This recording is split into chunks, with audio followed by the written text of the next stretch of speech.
दुकान से साबुन आला वो लगा दे 5-5 रुपया वाला 120 और 60 के भाव 180। दो पाँव एक्स्ट्रा है। क्या क्या रहता है इसमें भैया जी? क्या क्या रहता है इसमें? छोले कुलचे है, अच्छा मटर है, आलू है। देख लियो तो हमारा मंगा लिए 5-7 गो।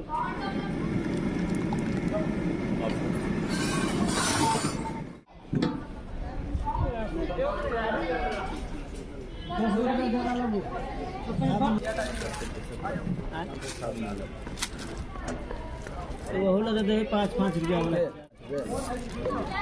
5 रुपया लगेगा। हाँ। दो बर्तन एक वाला किए घड़ी साबुन रहे बढ़िया रहे साफ करो।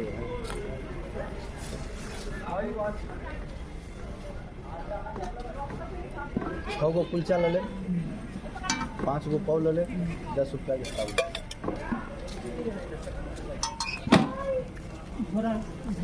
दे याद छोड़ो 5 पाव 6 कुलचा।